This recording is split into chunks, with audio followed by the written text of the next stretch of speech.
सहनावतु सहनौ भुनक्तु सह वीर्यं करवावहै तेजस्विनावधीतमस्तु मा विद्विषावहै। ओम शांति शांति शांति। नमस्ते जी, सभी को सादर नमस्ते। हमारे आश्रम में ये हमारे आप नहीं जानते होंगे, अपूर्णानंद जी है, स्वामी अपूर्णानंद जी। पहले हमारे घर आए थे, दीपा लेके गया। हाँ, बैठ नहीं सकते, ये ऑनलाइन सुनेंगे। स्वामी अपूर्णानंद जी। हाँ, तो यहाँ मिलता रहता हूँ उनसे। ठीक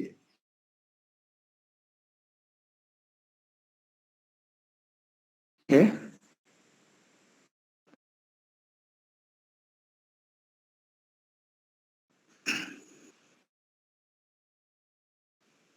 यह हमारा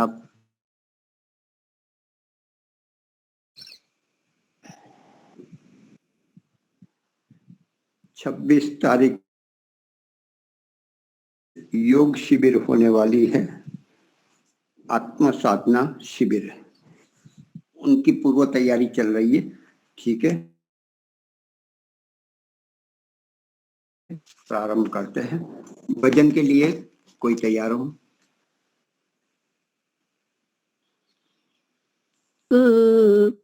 कहाँ तुम छिपे हो, न जाने कहाँ हम तुझे ढूंढते हैं, न जाने कहाँ हम तुम्हें ढूंढते हैं। दुनिया के मालिक कहाँ तुम छिपे हो, न जाने कहाँ हम तुम्हें ढूंढते हैं। तुम्हें ढूंढ के मालिक कहाँ तुम छिपे हो, न जाने ना हम तुम्हें ढूंढते हैं, न जाने कहाँ हम तुम्हें ढूंढते हैं। कोई रूप है तो दर्श दिखा दो, कोई रूप है तो दर्श दिखा दो।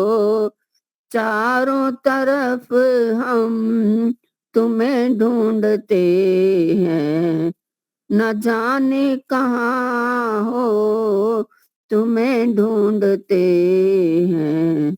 दुनिया के मालिक। धन्यवाद जी। बहुत बढ़िया, धन्यवाद।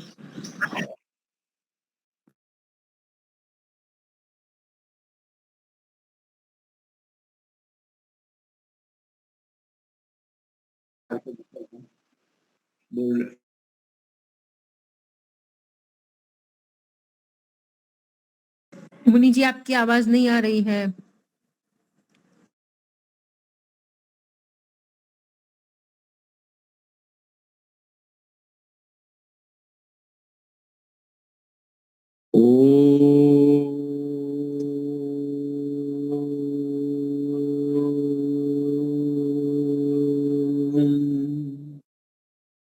यो भूतं च भव्यं च सर्वं यश्चाधिष्ठति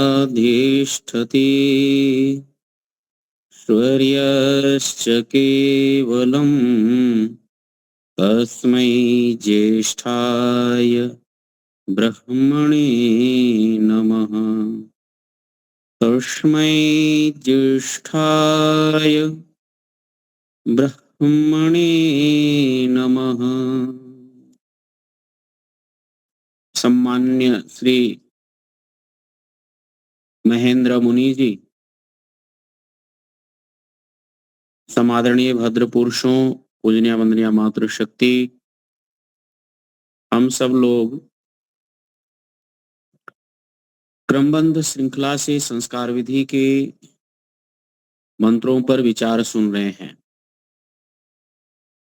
पूर्व में हमसे और महेंद्र जी से कुछ वार्ता हुआ है और वार्ता की श्रृंखला में हम सब यह विचार किए हैं कि जो गृहस्थ आश्रम के अंतर्गत मंत्र आए हैं वो संध्या के हों, प्रातःकालीन के मंत्र हों, अग्निहोत्र के हों, ईश्वर स्तुति प्रार्थना उपासना के, इस पर अन्य विद्वान भी विचार अपने व्यक्त करते रहते हैं और आप सब लोग सुनते ही रहते हैं। और इस पर प्रायः विद्वान बोलते हैं, सबकी अपनी अपनी शैली होती है, लेकिन सबका तात्पर्य भाव सबका एक ही होता है। तो आज से हम उसके अगले क्रम में वानप्रस्थ संस्कार है उसे प्रारंभ कर रहे हैं। सबसे पहले यह देख लीजिए, कई बार मेरी ये मान्यता है और मैं इस विचार को प्रकट करता हूं कि जो 16 संस्कार ऋषियों के द्वारा हमें प्राप्त है मानव जीवन के निर्माण के लिए, यदि उसको हम व्यवस्थित नहीं स्वीकार करते हैं, व्यवस्थित नहीं मानते हैं, ऋषियों के अनुकूल नहीं मानते, तो उसका बिगड़ा रूप, भीभत्स रूप आपको समाज में दिखाई देगा। गृहस्थ में रहते हुए लोग वानप्रस्थ के लिए अपने को नहीं तैयार करेंगे तो वो वृद्धाश्रम में जाकर के कुंठा और अवसाद पूर्ण जीवन व्यतीत करेंगे। ये इसी वानप्रस्थ आश्रम का जो बिगड़ा रूप है, भीभत्स रूप है, वो वृद्धाश्रम जैसा है। ये अकाट्य स्वीकार करना चाहिए, प्रायः लोग नहीं स्वीकार करते हैं। और वृद्धाश्रम समाज का अभिशाप है और जो वानप्रस्थ है वो समाज का वरदान है। आपको वरदान स्वीकार करना है वो स्वीकार कर लीजिए, अथवा अभिशाप में जीवन को व्यतीत करिए। समाज के सामने मृत्यु जितना सत्य है, याद रखिएगा समय समय पर जो परिवर्तन होता है वह भी उतना ही सत्य है जितना आपका मृत्यु सत्य है। लोग मृत्यु की घटनाओं को देख करके केवल शमशान वैराग्य पैदा कर लेने से जीवन में कोई अमूल चूल परिवर्तन नहीं आता, और ये कामना भी कोई ना करे। परंतु मृत्यु को देख करके भी सबका जीवन परिवर्तन नहीं होता। सब लोग ऐसा मान करके बैठे हैं कि मैं नहीं मरूंगा, मैं अमर हूं और मैं जीवन जो है वैसा ही जीऊंगा जैसा जी रहा हूं। यदि मृत्यु को लोग सत्य मानते तो जीवन को बड़ा ईमानदारी पूर्वक जीना प्रारंभ कर दे, लोग बड़ी सुचिता के साथ जीवन यापन करें। लेकिन मृत्यु को देख करके, इस घटना को देख करके लोगों का हृदय नहीं परिवर्तन होता है। तमाम प्रकार के वैश्विक घटनाएं घटित होती हैं, हमारे सामने जब घटित होती हैं तो थोड़ी देर के लिए हम मानते हैं, थोड़ी देर के लिए उसकी स्वीकृति हो जाती है। कोई महामारी के रूप में आ जाए तो भी जीवन को ऐसा ही मानते हैं। और यही है, अनित्य में नित्य को मान करके बैठे रहना अविद्या है।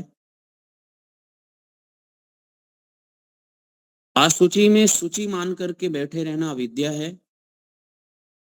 अनित्य संबंधों को नित्य मान करके बैठे रहना, यही तो अविद्या है। और यही अविद्या जो है वो दुख का कारण है। अनात्मा में आत्मा मान करके बैठे रहना ये अविद्या है, जैसा कि आप सब लोग इन सब सूत्रों पर पढ़ते ही हैं। वैसे वानप्रस्थ के संदर्भ में मैं भी यही कह रहा हूं।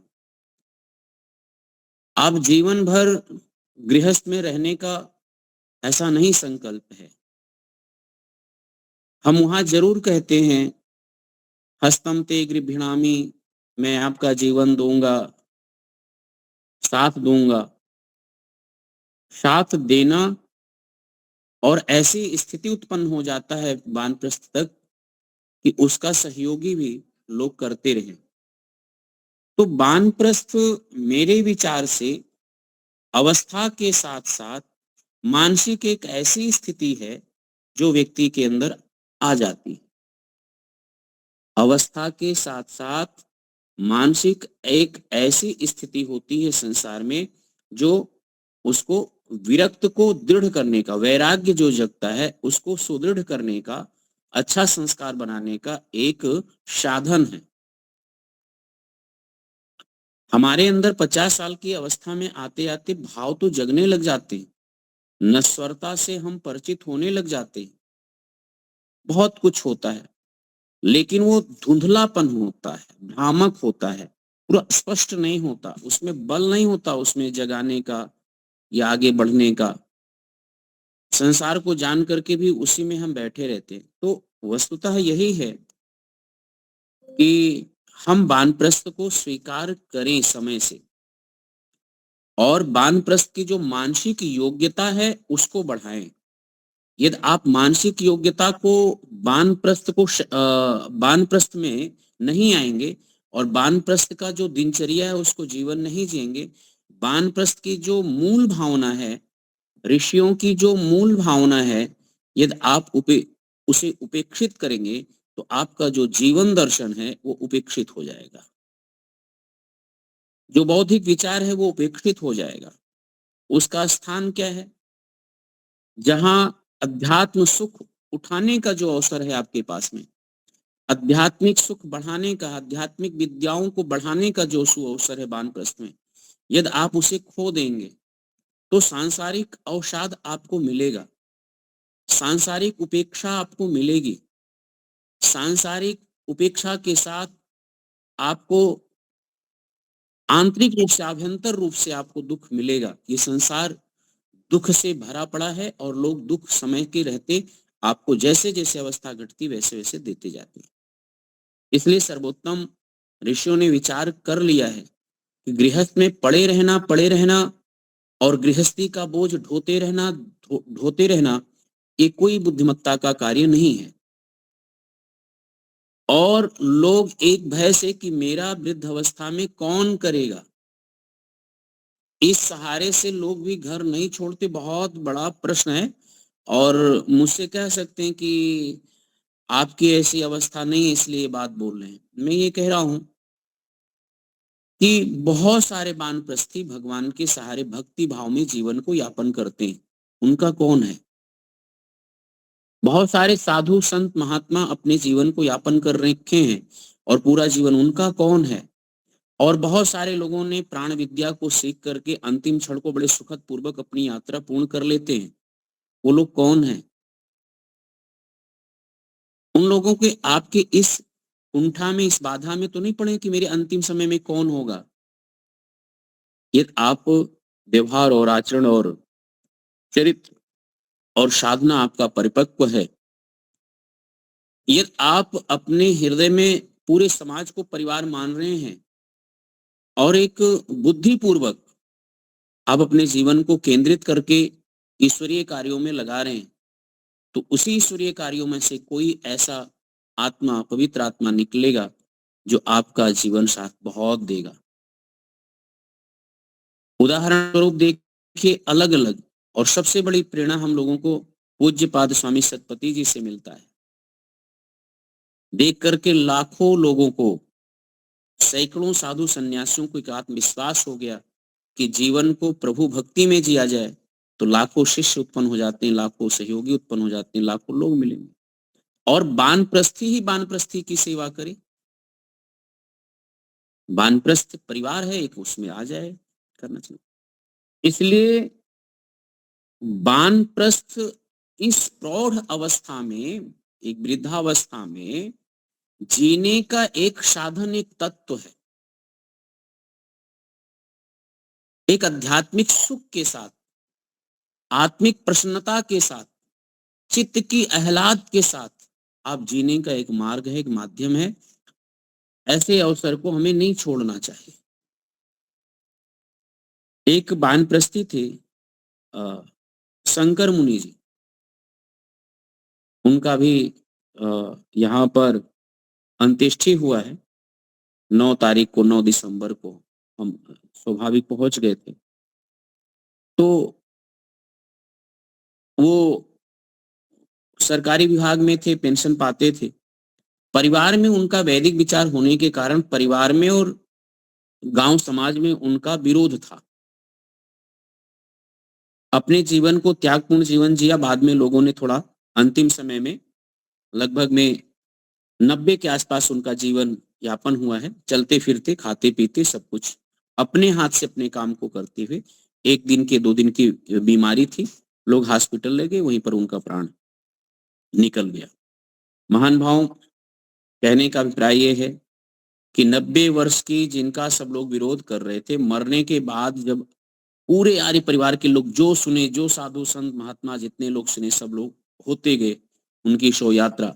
लोग पौराणिक विधि से कराना चाह रहे थे, लेकिन लोगों ने कहा कि जिसको जीवन भर जिस विधि में जिया है व्यक्ति का, उसी विधि से होगा। तो हम सब लोग घृत आदि सामग्री आदि लेकर के पहुंच गए। व्यवस्था की, फोन की, जो हमारे परिचय में की, चलना है, देखना है, और उस सन्यासी का पौराणिक विधि से नहीं होने देना है, पूरा वैदिक विधि से होगा, क्योंकि पूरा जीवन उस व्यक्ति ने लगाया है। अंत में गांव वालों को समझाए, अंत्येष्टि कराए और वहां पर पहुंचे। तो वानप्रस्थी होते हुए भी उनके अंतिम संस्कार जब हुआ, तो उस समय गांव वालों जो विरोध में थे सब वही साथ में खड़े हो गए और उन्होंने कहा कि इस महात्मा को हम नहीं जानते थे कि इतना बड़ा महात्मा समाज के निर्माण में, एक शिल्पकार के निर्माण में लगा है, और हम सब केवल एक धर्मधुरी के चक्कर में फंसे पड़े रहे और इनका विरोध करते रहे। उस समय हमने कहा कि सन्यासी की सही श्रद्धांजलि है तो इनके निर्वाण दिवस के रूप में आपके गांव में मेला लगना चाहिए, एक होना चाहिए। तो मेरा ये विश्वास जगा है, और ऐसे कई उदाहरण मिलेंगे कि जो लोग ये मान करके बैठते हैं कि हम लोग यदि वानप्रस्थ ले लेंगे तो क्या होगा। वानप्रस्थ लेते समय शंकर मुनि जी का बहुत विरोध हुआ था। संस्मरण में सुनाते थे, ये तो साधु हो गया, गांव बच्चों बाल बच्चों का क्या होगा। उन्होंने कभी पेंशन को हाथ नहीं लगाया। जो पेंशन आता था उन्होंने कहा कि परिवार के रहते परिवार में दे दिया। जो प्रचार करते समय जितना उनको साधन मिल जाता था, जो भी कुछ मिल जाता था, उतने से ही वो अपना जीवन यापन करते थे। उनको भिक्षा में मिल जाए वो, अथवा जब बाहर निकल गए हैं तो उनको प्रवचन आदि में या प्रचार कार्य में किसी ने कुछ दे दिया दान दक्षिणा, उसी से अपना जीवन चलाते थे। यदि उससे भी बच जाता था तो गुरुकुलों को दान दे देते थे, या साधु सन्यासियों की, भैया बेटा ये लो आप ले जाओ। तो पेंशन परिवार वालों को, और जो भी मिलता था तो उनके पास थोड़े से कपड़े निकले और कुछ पुस्तकें निकली, और व्यक्ति मतलब अच्छे पोस्ट से रिटायर हुए थे, लेकिन मानसिक स्थिति, वैचारिक स्थिति उनकी बहुत अच्छी थी, बहुत अच्छी थी। कभी अवसाद नहीं महसूस हुआ, कभी कुंठा नहीं महसूस हुआ, कभी किसी की शिकायत उन्होंने नहीं की, परिवार की या कभी शिकायत नहीं की। एक जो है उनके इस वैदिक व्यवहार को स्वीकार करने के साथ उनका बड़ा लड़का क्रिश्चियन हो गया था, आप समझिए। लेकिन अंत्येष्टि में हम लोग उससे मिले हैं तो उसने कहा कि नहीं, मेरे से भूल हो गई है, और 70-72 साल का है, पादरी हो गया है क्रिश्चियन होकर के। वो वापस इसमें आया। हमने कहा कि आप आइए और गुरुकुल में शिक्षा दीजिए उसके लड़के से। स्वाधनम निधनम श्रिया पराधर्म भयावाह, स्वाधर्मे निधनम श्रिया पराधर्म भयावाह। तो स्वाधर्म पर जो जीवित रहता है उसको अवश्य ही निःश्रेयस की प्राप्ति होती है, और जो परधर्म पर जीता है, विपरीत धर्म पर जीता है, जो अशुभ कर्मों में अपने जीवन को लगाता है, तो वो भयावह होता ही है, और अंतिम भयावह होता है। तो हमें बहुत सारी ऐसी प्रेरणाएं प्राप्त होती हैं संत महात्माओं को देख करके वानप्रस्थ की तरफ अग्रसर होने के लिए। लेकिन वानप्रस्थ, कुछ लोग प्रश्न ये लगाते हैं कि केवल क्या पीत वस्त्र को धारण कर लेने से होता है, केवल कपड़े को बदल लेने से हम वानप्रस्थी हो जाएंगे। देखो जी, मेरा ये मानना है मैं ये लोगों को बताता हूं, विचार देता हूं कि दोनों होना चाहिए। स्थूल स्थूल वस्त्र हमारी रक्षा करता है, वस्त्र का प्रभाव हम पर पड़ता है।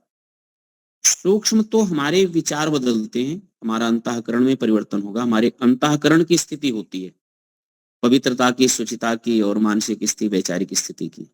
लेकिन बाहर से भेष भी आपका बहुत कुछ परिचय देता है। तो ये प्रश्न चिन्ह मत लगाइए।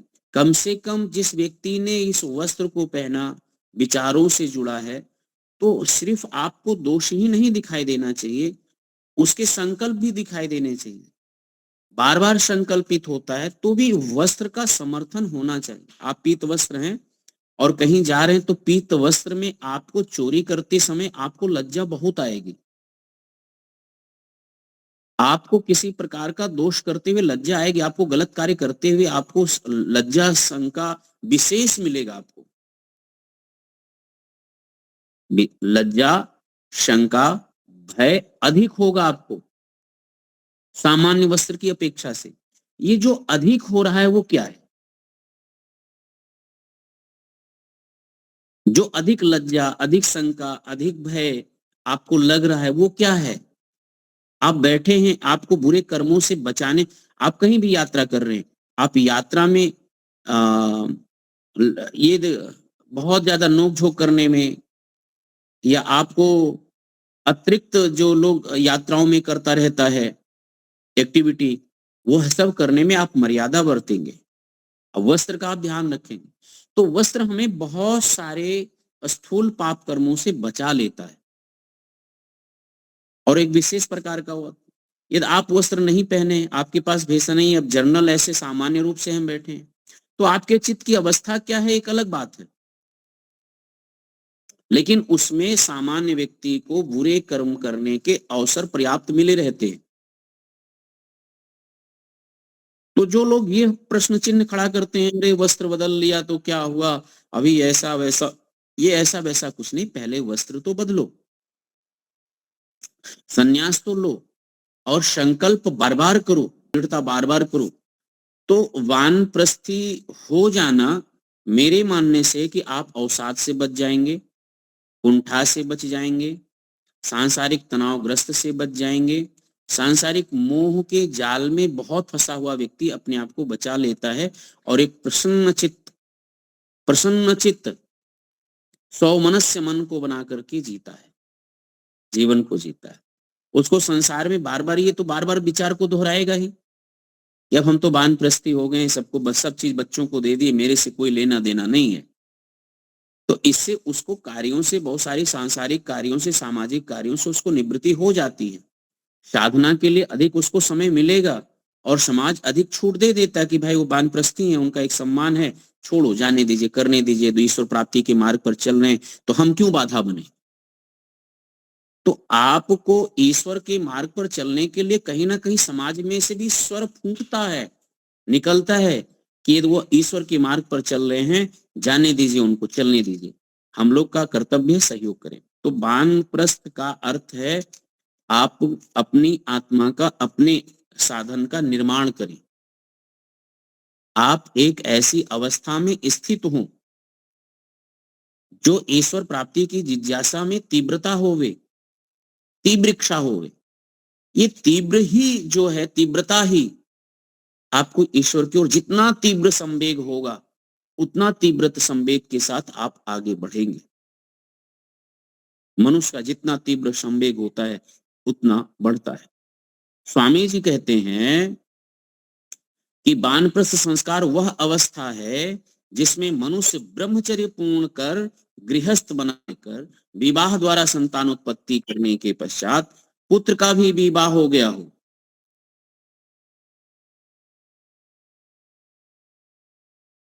और पुत्र को संतान भी हो गया हो, तब गृहस्थ कर्तव्यों से निवृत्त होकर के वनाश्रम यानी वानप्रस्थ ग्रहण करना चाहिए। ये स्वामी जी के शब्द हैं, ये स्वामी जी के शब्द हैं। फिर से समझ लें, ये कोड किया ही जाता है। स्वामी जी कह रहे हैं कि वानप्रस्थ संस्कार वह अवस्था है जिसमें मनुष्य ब्रह्मचर्य पूर्ण कर, गृहस्थ बना विवाह द्वारा संतान उत्पत्ति की, पुत्र का भी विवाह हुआ तथा पुत्र से भी संतान हो गई हो, तब वह गृहस्थ कर्तव्यों से निवृत्त होकर वनाश्रम यानी वानप्रस्थ ग्रहण करता है या करना चाहिए। ये अवस्था हो गया। वानप्रस्थ और संन्यास में, वानप्रस्थ एवं संन्यास पर कुछ लोगों के मन में भ्रांतियां हैं, और वो जो भ्रांतियां हैं उसको हमने कोड किया है, आप लोगों के सामने रखना चाहता हूं कि कुछ लोग कहते हैं कि ये दोनों अवैदिक हैं, और इसका उल्लेख जो है स्वामी विद्यानंद जी ने अपनी संस्कार भास्कर में लिखा है, इसका उल्लेख भी किया इस बात का। कहते ये हैं कि अवैदिक है कि ऐसा वेद में जीवन पर्यंत गृहस्थ रहने की बात तो मिलता है, लेकिन वानप्रस्थ और संन्यास वेदों में ये शब्द नहीं मिलते। तो स्वामी जी ने इसका कुछ समाधान किया है, और देखो वो समाधान ऋग्वेदात भाष्य भूमिका में स्वामी जी का जो सिद्धांत है, कहा वेदेषु सर्वाः विद्याः सन्ति मूल उद्देश्यतः। इसका अभिप्राय ये हुआ कि वेदेषु वेदों में सर्वाः विद्या समस्त विद्याएं सन्ति विद्यमान है। तो वेदों में यदि सभी विद्याएं विद्यमान हैं,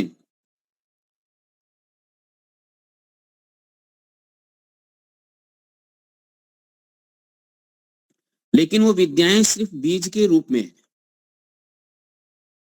अध्यात्म विद्या भी है,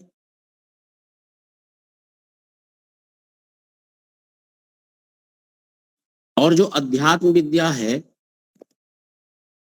वो मूल रूप में आपको वहां पर भी वेदों में भी आपको प्राप्त होगा। भौतिक विद्या है वो भी आपको प्राप्त होगा। तो बहुत सी विद्याएं, अनेकों विद्याएं वेद में विद्यमान है, लेकिन वो सब कह रहे हैं मूल उद्देश्यता अर्थात बीज रूप में, मूल उद्देश्यता जो बीज रूप में है, और वेदों में समस्त ज्ञान विज्ञान बीज रूप में है। उसका विस्तार तो ब्राह्मण ग्रंथ, उपनिषद, स्मृति, सूत्र आदि ग्रंथ जो हैं, उपनिषद आदि ग्रंथ हैं, उनमें उसका विस्तार किया गया है। पदार्थ विद्या है उसका विस्तार किया है। ऋषियों मंत्र दृष्टारः की जो मूल भावना है, उसका अभिप्राय है कि जो बीज रूप में विद्या है उसका दर्शन ऋषियों ने किया है। वो सांख्य विद्या है, योग विद्या है, न्याय विद्या है, ब्रह्म विद्या है, मीमांसा आदि है, क्रम कांड का है, ज्ञान है, उपासना है, ये जितनी विद्याएं हम ले रहे हैं, पदार्थ विद्या है, जल विद्या है, भूगर्भ विद्या है, इन सब का जिन ऋषियों ने इन बीज मंत्रों में यानी मंत्र जो हैं, जो बीज विद्याओं का जो दर्शन किया है, वो ऋषि लोग हैं।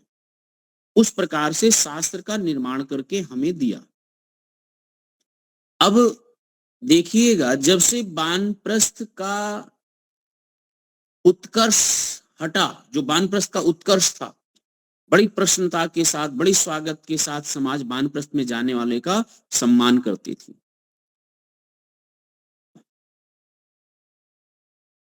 तो जब से ये उठा है, जब से इसका ह्रास हुआ है, तब से विद्याओं का भी ह्रास हो गया। वानप्रस्थ के ह्रास होने से, वानप्रस्थ क्या है? पूरे जीवन को खपा देना इन विद्याओं के समृद्धि में, इन विद्याओं की व्यापकता में, इन विद्याओं की वृद्धि में, समृद्धि में, उन्नयन में जीवन को लगा देना, ये वानप्रस्थियों का परम कर्तव्य हुआ करता था। पढ़ना और पढ़ाना। तो पढ़ना और पढ़ाना में मूल क्या है, उद्देश्य क्या है, अभिप्राय क्या है, तात्पर्य क्या है? तो ये जो वेदों में विद्याएं हैं, इन्हीं का विस्तार तो मूल है। जिधर भी आपकी प्रतिभा, जिधर भी आपकी रुचि, जिन विद्याओं में आपकी रुचि है, उन विद्याओं में आप अधिक समय लगाएंगे तो उस विद्या का अधिक वृद्धि होगी। और इन वानप्रस्थ अवस्था में रह करके, ऐसा जीवन, विरक्त जीवन जी करके, महर्षि कणाद का नाम सुनते हैं, उनके संदर्भ में आता है कि जिन्होंने वैशेषिक विद्या प्रदान की है लोक कल्याण के लिए, इतना बड़ा पदार्थ विद्या, पूरा रसायन शास्त्र दिया है, उस महर्षि ने अपने जीवन को खेतों में किसानों को छोड़े हुए जो अन्न शेष बचते थे उसके कणों को चुन करके जितना दिन भर में पा लेते थे खाने के लिए, उतना लेकर के जीवन को यापन करके और इतना बड़ा शास्त्र, इतनी बड़ी विद्या दी।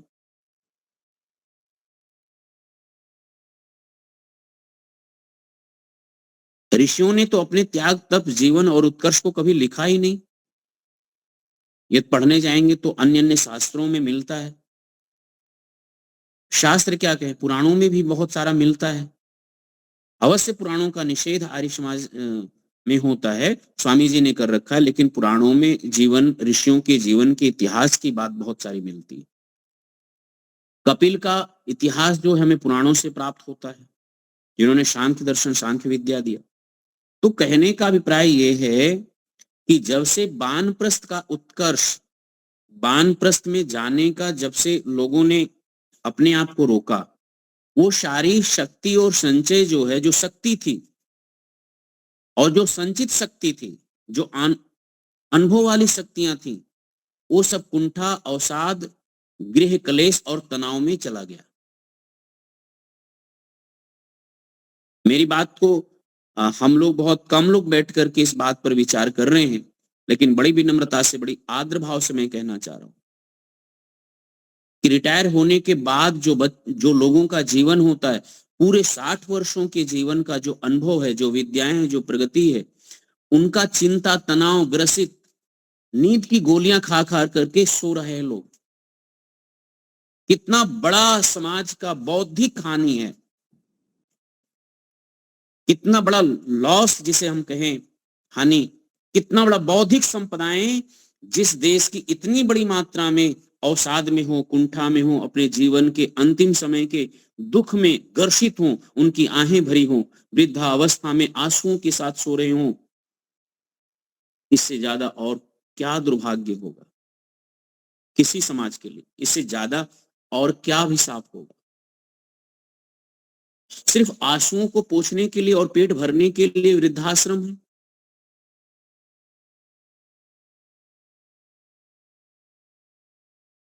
वृद्धाश्रम का उद्देश्य अब दूसरा हो चुका है और वानप्रस्थ का आश्रम का उद्देश्य दूसरा था। और ये दोनों के लिए हम नहीं छोड़ना चाहते, ये दोनों के लिए हम सेवा में अपने जीवन को यापन नहीं करना ही नहीं चाहते, जाना ही नहीं चाहते।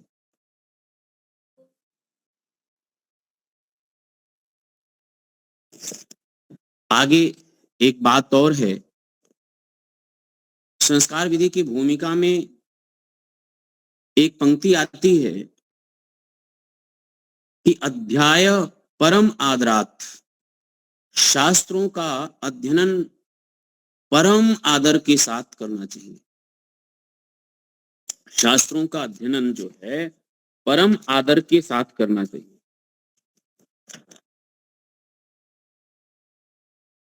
वेदादि शास्त्र सिद्धांतम अध्याय परम आदरात, ये देखिएगा जहां परम लगता है ना, परम, वो सर्वोच्च उत्कृष्ट है, वो मुख्य। परम लगने के बाद फिर कोई दूसरा सिद्धांत नहीं, परम आत्मा, परमात्मा, परम तत्व, परम प्रसंख्यान, परम ज्ञान। जब परम लग जाता है तो उससे ऊपर की उच्च अवस्था कुछ शेष नहीं रह जाती। महान भावों, इसलिए कह रहे हैं कि वानप्रस्थ में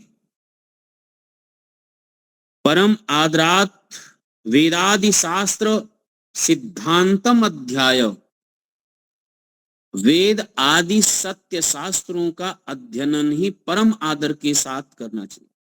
पृष्ठ 2 पृष्ठ जो भी हो सकता है आप इसका अध्ययन करें। विद्या 4 प्रकार से, आगम कालीन, स्वाध्याय कालीन, प्रवचन कालीन, व्यवहार कालीन। आगम कालीन जो आपने सुना, स्वाध्याय से जो प्राप्त किया, और प्रवचन के लिए, ये 3 में तो हमारे पास में मुख्यतः इस अवस्था में आ ही जाना चाहिए और व्यवहार में उतारने के लिए हम साधना करते हैं। एक 60 वर्ष की अवस्था के एक मनुदेव जी करके अष्टाध्यायी पढ़ रहे थे रेवली में। तो शुरू में बहुत कठिन था उनके लिए, पढ़ना याद नहीं होता था। धीरे धीरे निरंतर उन्होंने अभ्यास किया 55-60 साल की अवस्था में। तो वो महाभाष्य तक उन्होंने वहां पर निरुक्त तक श्रद्धेय आचार्य विजयपाल जी से उन्होंने पढ़ा वहां। तो हम लोग वो पढ़ चुके थे, हम लोग पढ़ने के लिए गए थे। तो गुरुकुल से पढ़े थे तो कुछ वैचारिक पृष्ठभूमि बनी हुई थी। तो हमने कहा कि आप तो प्राणायाम ध्यान में बहुत घंटों घंटों बैठते भी थे वो, तो क्या आपका ये साधना ठीक है? तो उन्होंने बड़े प्रेम से कहा, ब्रह्मचारी जी आयु हो गया है, लेकिन अभी भोग विलास की जो संस्कार हैं वो दग्ध नहीं हुए। इतनी साधना करने वाला, इतना करने वाला, उसने कहा इसके पहले तो हम वासनाओं की अग्नि में, क्रोध की अग्नि में, प्रतिशोध की अग्नि में हम जलते थे, लेकिन यह शास्त्र हमें बचा लिया। ये मोक्ष शास्त्र स्वाध्याय करने से वैचारिक बल तो आ गया। 10 वर्ष के बाद भी अभी संस्कार हैं, लेकिन ईश्वर से मैं विनीत प्रार्थना करता हूं। और जबकि देखने में बड़े सौम्य, बड़े साधना रत और बड़े श्रद्धा से लोग उनके प्रति भाव रखते थे, वो व्यक्ति आत्मनिरीक्षण के बल पर ये कह रहे हैं कि अभी ये सारे जो विकार हैं, मानसिक विकार हैं, इनकी वासनाएं हैं, मैं इनको जड़ से उखाड़ फेंकने में लगा हूं। जड़ से उखाड़ फेंकने में मैं लगा हूं। मैं इसको समझता हूं कि बड़े परम आदर के साथ एक निरक्षर व्यक्ति वो अष्टाध्यायी का स्वाध्याय करके वृद्धावस्था में इतना आगे बढ़ सकते हैं। मुझे नहीं ज्ञात है कि उनकी आधुनिक शिक्षा कितनी थी, लेकिन जो भी रही वो 5वीं तक रही होगी, 6ठी तक रही होगी, इससे ज्यादा तो नहीं रही होगी।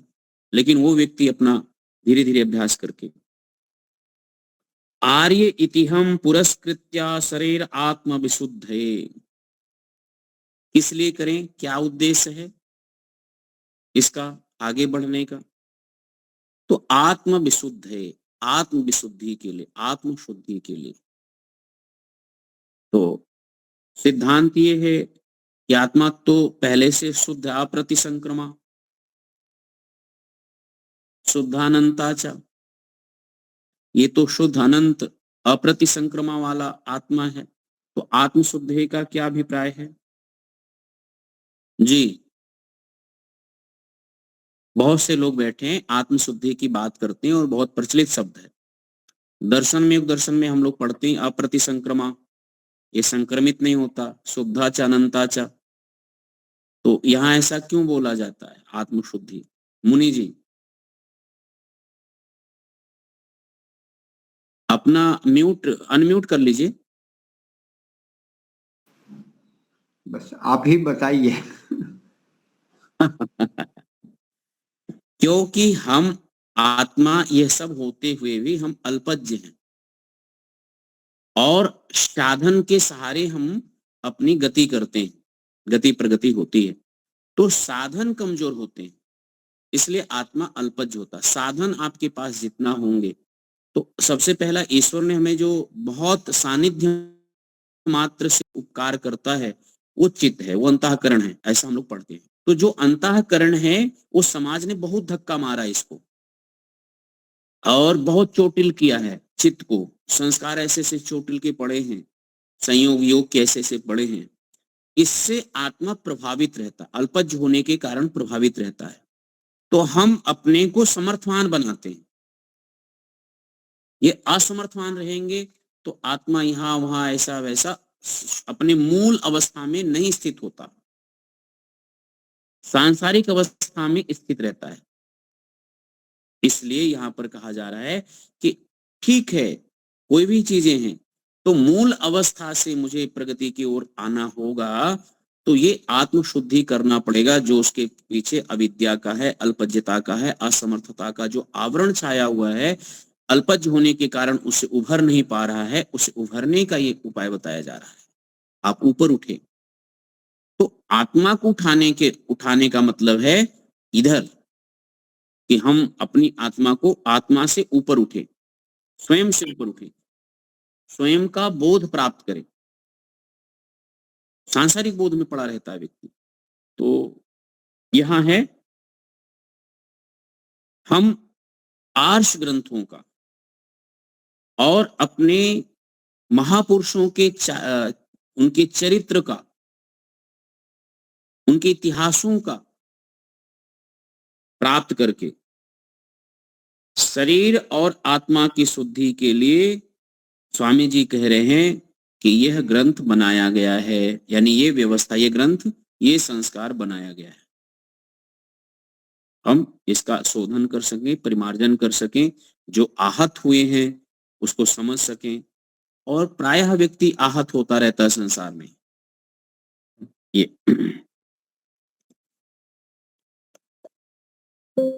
तो पहला उद्देश्य यदि हम समझें, मूल उद्देश्य वानप्रस्थ का क्या है, तो आत्म शुद्धि है और शरीर शुद्धि है। स्वामी जी के शब्दों को लेकर के कोट किया जाए तो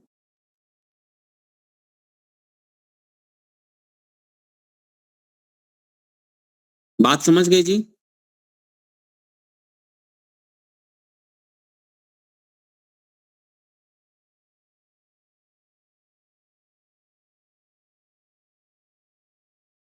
अब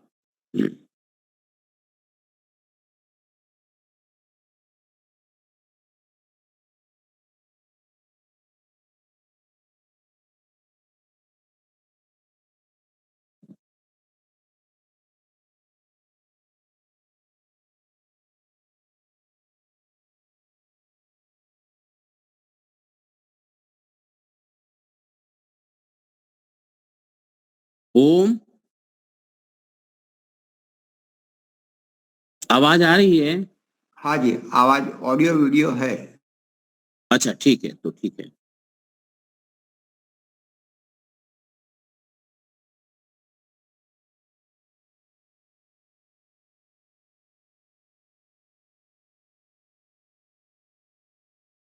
अब एक बात और है कि इसका प्रमाण जो है मनुस्मृति में भी प्राप्त होता है। तो जो मनुस्मृति में प्राप्त होता है हम सबको, वो ये कि वली पलित आत्मनाह करके एक श्लोक है। तो इस पुस्तक में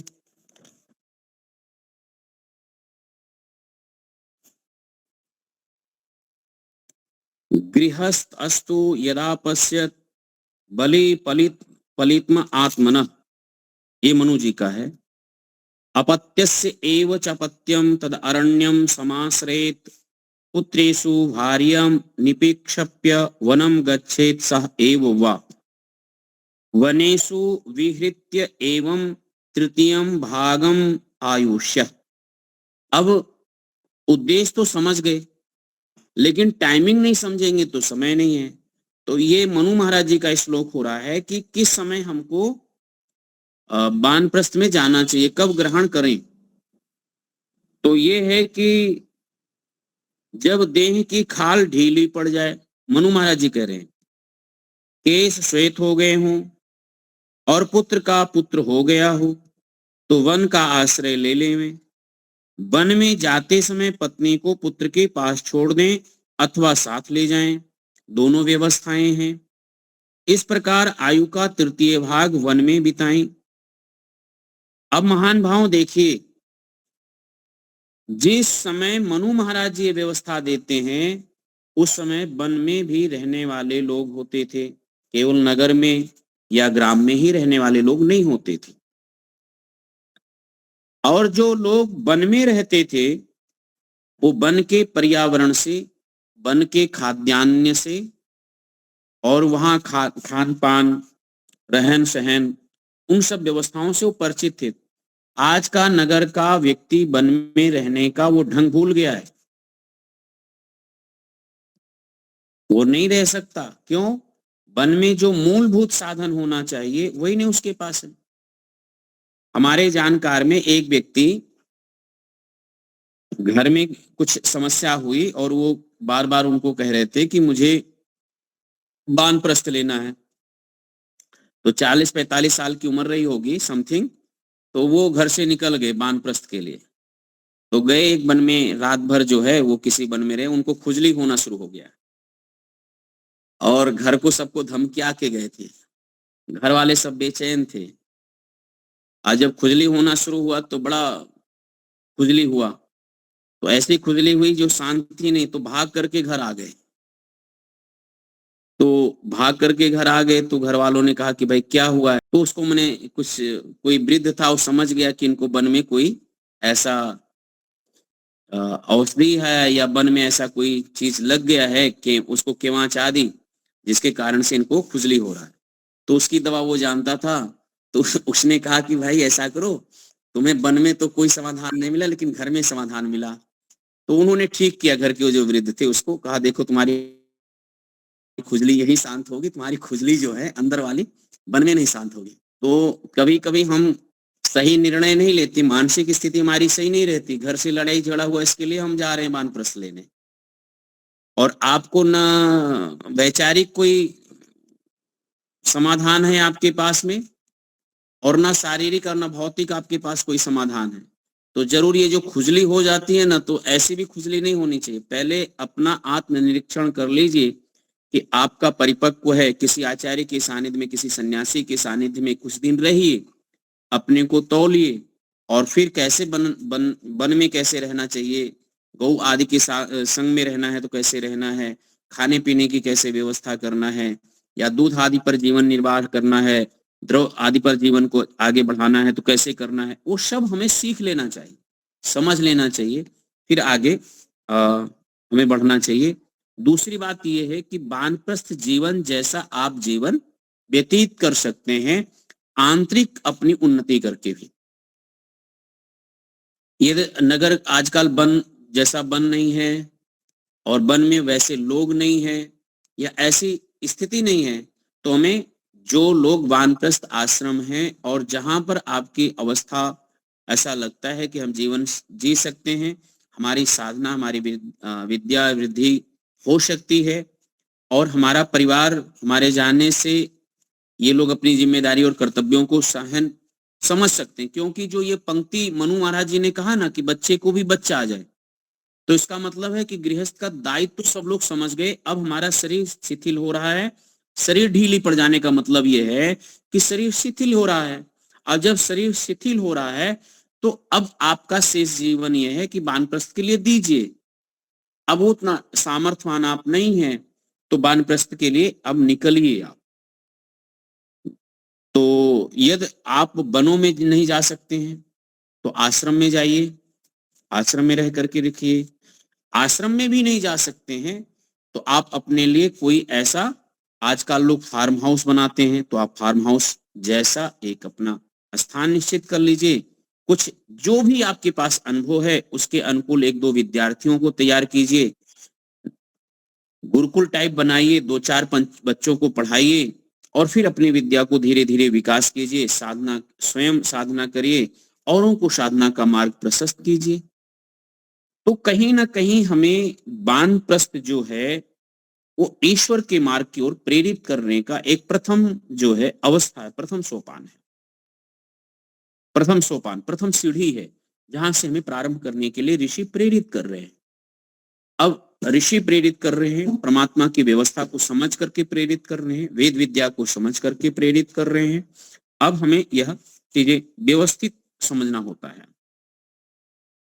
इसी में ऋग्वेद के मंत्र भी उद्धृत करते हैं कि वेद में भी वानप्रस्थ आश्रम का उल्लेख मिलता है। जिन लोगों ने ये प्रश्न करते हैं कि वेद में ऐसा वानप्रस्थ नहीं है, तो उनका खंडन करते हुए कह रहे हैं कि नहीं है, मिलता है। वानप्रस्थ के पर्याय रूप में मुनि शब्द का प्रयोग हुआ है।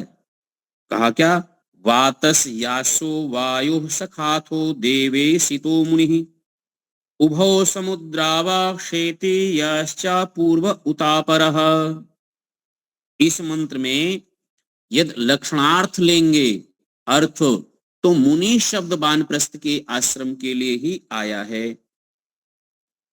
वानप्रस्थ आश्रम के लिए आया है। प्रथम मंत्र में पूर्वः तथा अपरः हमें पदों से समझना है। पूर्वः और परः क्या है? तो वानप्रस्थ से पूर्व गृहस्थ और पर से संन्यास, तो बीच में वानप्रस्थ। ये तो विद्वान ने उस प्रश्न का समाधान करने के लिए इस मंत्र को उद्धृत करते हुए कहते हैं कि जो लोग ये आक्षेप कर रहे हैं कि वेद में वानप्रस्थ आश्रम का उल्लेख नहीं है, उन्होंने ये कहा कि देखो साहित्य की भाषा है और इसको आपको समझना होगा। और मुनि शब्द जो है वानप्रस्थ का ही वाचक शब्द है, वाचक शब्द है। तो मनुष्य स्मृति में भी इसमें बहुत सारा विवरण आया है। अब एक एक मंत्रों का लेंगे या श्लोकों का लेंगे तो अगली बार से लेंगे। इसकी विवेचनात्मक व्याख्या या विवेचनात्मक तरीके से समझने के लिए हम लोग अगली बार से इसका स्वाध्याय करेंगे। समय हो गया है, क्योंकि जब मंत्रों का अर्थ लेते हैं तो टाइम बढ़ जाता है। तो मैं सीधा मुनि जी को प्रेषित करता हूं कि आगे की कक्षा और उसका दिशा निर्देश आप सबको करेंगे। इति ओम शम। बहुत ही सुंदर, आपका खूब आभार। वानप्रस्थ के विषय में कहा और अधिकतर हमारे वानप्रस्थ वही वाले ही है। साहस करना है, अंदर से बदलना है वो तो है ही, लेकिन ऊपर से भी, रंग से भी बदलना चाहिए। भले आश्रम में नहीं आ सकते, आए तो बहुत बढ़िया है, नहीं आ सकते तो घर में भी पीले वस्त्र, एक रूम अलग करके बिल्कुल संपर्क बहुत कम रहे, ऐसा प्रयास भी करें, फिर आगे आश्रम के लिए जा सकते।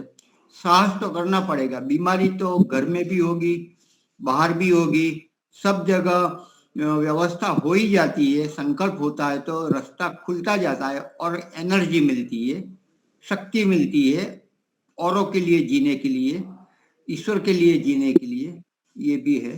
तो हमारे अभी शंकर जी, आप शांति पाठ जय घोष भी करवाइए। आज के कक्षा का समापन शांति पाठ हो जय घोष से। आवाज जा रही मणि जी? पहले शांति पाठ, जिसके बाद जय घोष। ओम द्यौ शांति अंतरिक्षम शांति पृथ्वी शांतिरापः शांतिरोषधयः शांतिर्वनस्पतयः शांतिर्विश्वे देवा शांतिर्ब्रह्म शांतिः सर्वं शांतिः शांतिरेव शांतिः सामा शांतिरेधि। ओम शांति शांति शांति। जय घोष।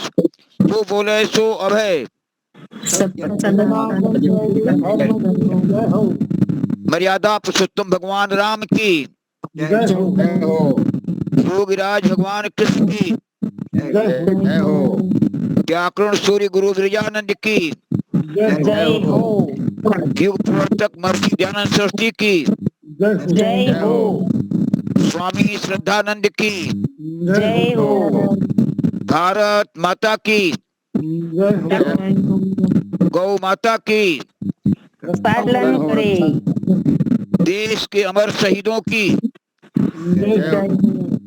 वेद की ज्योति जल्दी रहे, ओम का झंडा ऊंचा रहे, आर समाज अमर रहे, सत्यार्थ प्रकाश अमर रहे। प्रणव ध्वनि।